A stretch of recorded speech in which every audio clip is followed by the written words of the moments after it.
한국부동산원이 공표한 2026년 3월 서울 아파트 실거래 가격 지수 동향과 아파트 거래 통계에 따르면 지난 3월 서울의 아파트 전셋값이 8개월 연속 상승을 이어가며 역대 최고치를 경신한 것으로 나타났습니다. 지난 3월 서울 아파트 전세 실거래가는 전월 대비 1.36% 상승한 것으로 집계됐습니다. 이는 관련 통계를 집계한 2014년 이후 역대 최고치로 8개월 연속 상승한 수치입니다. 서울 아파트 전셋값은 용산, 종로, 중구를 제외한 전 지역에서 올랐습니다. 문제는 매매 시장 규제가 강화되고 대출 문턱이 높아지면서 집을 사기보다 전세로 눌러앉으려는 수요가 늘었고, 여기에 신축 입주 물량 감소와 월세 전환 흐름까지 겹치며 전세 매물 자체가 빠르게 줄어든 겁니다. 특히 서울 핵심 지역에서 시작된 전세 불안은 주변 지역으로 번지는 양상입니다. 집주인 입장에서는 금리 부담과 보유세, 대출이자 부담을 전세금 인상으로 메우려 하고, 세입자들은 갱신 계약이 끝나는 순간 수천만 원에서 수억 원까지 오른 보증금을 감당해야 하는 상황에 몰리고 있습니다. 더 큰 문제는 전셋값 상승이 결국 매매 가격을 다시 자극할 수 있다는 점입니다. 전세가율이 높아지면 일부 수요자는 차라리 집을 사자는 쪽으로 움직일 수 있고, 이는 정부가 눌러왔던 서울 아파트 시장의 불안 심리를 다시 키울 가능성이 있습니다. 17일 빅데이터 업체 아실에 따르면 올해 들어 경기 전세와 월세 매물은 각각 1만 2293가구, 8709가구로 31.9%, 37.3% 감소했습니다. 서울 전세가 1만 7099가구, 월세가 1만 5681가구로 26%가량 감소한 것보다 경기도의 전 월세 매물이 더 빠르게 감소하고 있는 상황입니다. 원인은 결국 서울 집값 규제와 대출 부담, 그리고 전세 물량 잠김이 한꺼번에 겹친 데 있습니다. 서울 진입이 어려워진 수요가 비교적 가격 부담이 낮은 경기 핵심 지역으로 밀려나면서 용인, 수지와 안양, 동안처럼 교통학군 생활 인프라가 갖춰진 지역에 매수세와 임차 수요가 동시에 몰리고 있는 겁니다. 여기에 집주인들이 향후 가격 상승을 기대해 매물을 거둬들이고 전세를 월세로 돌리면서 시장에 나오는 전 월세 물량 자체가 빠르게 줄어들고 있습니다. 문제는 이런 흐름이 계속될 경우 서민 주거비 부담이 더 커질 수밖에 없다는 점입니다. 전세 매물이 줄면 세입자들은 더 높은 보증금을 감당하거나 월세로 밀려날 수밖에 없습니다. 특히 경기권 전월세 상승은 서울 외곽으로 밀려난 실수요자들에게 또 한 번의 주거비 충격을 주면서 수도권 전체의 주거 불안을 키우는 악순환으로 번질 가능성이 큽니다. 한국은행이 23일 발표한 2026년 4월 소비자 동향 조사에 따르면 이달 주택가격 전망 소비자 동향 지수는 전월보다 8포인트 상승한 104로 집계됐습니다.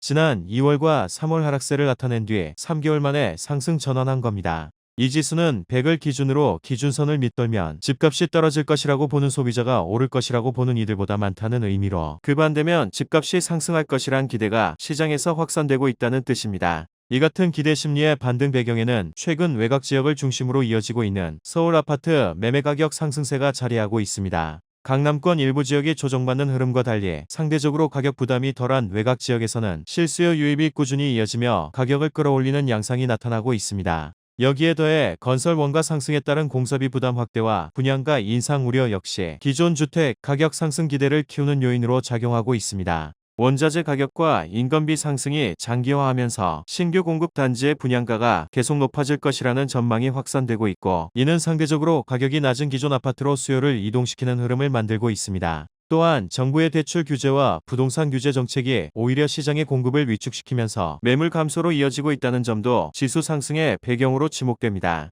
거래가 막히면서 시장에 나오는 물량이 줄어들고, 이는 가격 하방 압력을 제한하는 구조를 형성하고 있다는 것입니다. 결국 이러한 요인들이 복합적으로 작용하며 주택 가격 상승 기대 심리를 다시 끌어올리고 있는 것으로 풀이됩니다. 15일 한국부동산원이 발표한 3월 전국 주택가격 동향조사 자료를 보면 서울의 주택종합 매매가격 지수는 한 달 전보다 0.39% 오른 것으로 집계됐습니다. 강남 3구가 일제히 떨어진 반면 나머지 22개구는 모두 올랐는데, 다주택자 양도소득세 중과를 앞두고 가격을 낮춰서라도 서둘러 처분하려는 매물이 늘어난 영향으로 보입니다. 매매 가격은 상승세가 소폭 줄어든 것과 달리 전셋값은 반대로 상승하고 있습니다. 지난달 서울 주택종합기준 전세가격지수 상승률은 0.46%로 한 달 전보다 인상폭이 0.11%포인트 올랐습니다. 지난해 12월 이후 상승폭이 꾸준히 축소되는 양상을 보이다 석 달 만에 다시 상승 전환한 것입니다. 월세도 전세와 비슷한 흐름입니다. 지난달엔 0.51% 올라 올해 들어 월간 기준 상승폭이 가장 높은 수준인데, 특히 서울 노원구의 월세 가격 지수는 한 달 만에 0.99% 오르는 모습을 보이기도 했습니다. 전셋값 상승은 서민층의 주거 부담을 직접적으로 끌어올리고 있습니다.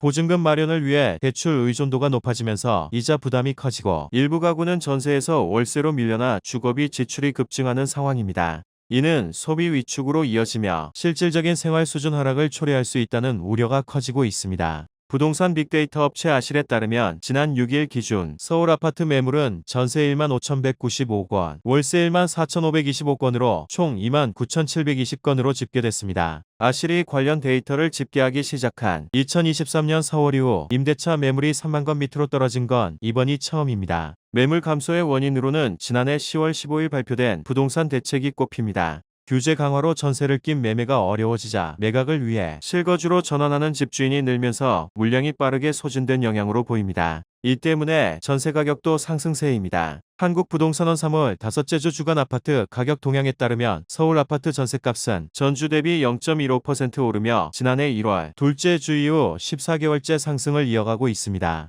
전세 가격 상승은 서민 주거 안정에 직접적인 부담으로 작용하고 있습니다. 전세 보증금이 급등하면서 무주택 서민들은 대출 의존도가 높아지고 이는 이자 부담 증가로 이어져 가계 재정 압박을 심화시키고 있습니다. 현재 전세 가격 상승의 주요 원인으로는 임대차 매물 감소와 함께 금리 수준, 규제 강화에 따른 공급 위축, 그리고 실거주 전환 증가가 꼽힙니다. 특히 전세 물량이 줄어든 상황에서 수요는 유지되거나 증가하면서 가격 상승 압력이 더욱 커지는 구조가 형성되고 있습니다. 지난달 한강이남 11개구의 중소형 아파트값 평균이 18억 원을 돌파했다는 조사 결과가 나왔습니다. 한강 이북 14개구 중소형 아파트값 평균도 11억 원을 넘어선 가운데 이재명 대통령의 다주택자 양도소득세 중과 유예 종료를 알린 이후 집값 폭등세가 본격화한 모습입니다. 2일 KB부동산 월간 주택 시계열 통계에 따르면 지난 1월 한강 이남 전용 면적 60제곱미터 초과 85제곱미터 이하 아파트값은 평균 18억 269만 원으로 집계됐습니다.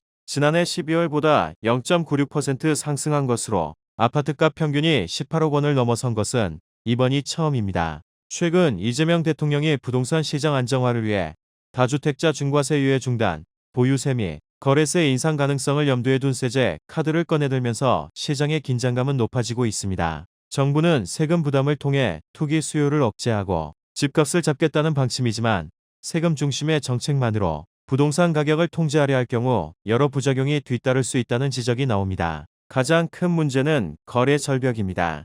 양도세와 보유세가 동시에 강화될 경우 집주인들은 매도를 미루게 되고 시장의 매물이 줄어듭니다. 공급이 막히면 실수요자들은 원하는 시기에 주택을 구하지 못하고 가격은 오히려 경직되는 현상이 나타날 수 있습니다. 세금이 투기 차단이 아니라 시장 유동성을 얼어붙게 만드는 결과로 이어질 수 있기 때문입니다. 또한 세금 부담이 임차인에게 전가되는 위험도 큽니다. 다주택자나 임대사업자가 보유세 인상분을 전월세 가격에 반영할 경우 서민 주거비 부담이 커지는 악순환이 발생할 수 있습니다. 정책 목표가 집값 안정이더라도 체감 효과는 월세 폭등으로 나타날 수 있습니다. 특히 경기 둔화 국면에서 세금 충격이 가계와 기업의 부담으로 직결될 가능성이 큽니다. 1일 금융투자협회에 따르면 지난달 29일 기준 주식거래 활동계좌 수는 1억 2만 450개로 집계됐습니다. 한 달 사이 약 173만 개 급증한 수치입니다. 주식거래 활동계좌는 예탁 자산이 10만 원 이상이면서 최근 6개월간 한 차례 이상 거래가 이뤄진 위탁매매 계좌 및 증권저축 계좌를 뜻합니다.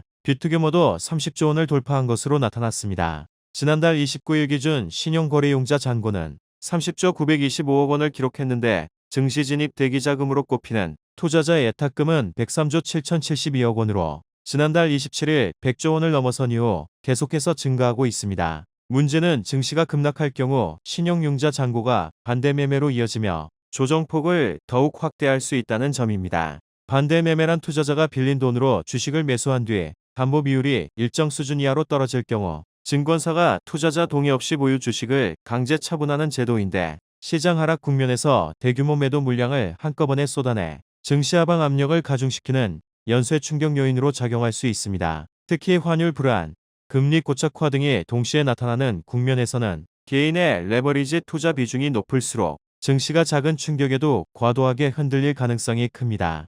신용잔고가 많은 상황에서는 단순한 조정이 아니라 기술적 매도 압력이 겹치며 급락으로 번질 수 있다는 분석도 나옵니다. B2는 증시 하락기에는 반대 매매가 조정폭을 증폭시키는 구조적 취약성을 내포하는 만큼 투자자들의 각별한 유의가 필요해 보입니다.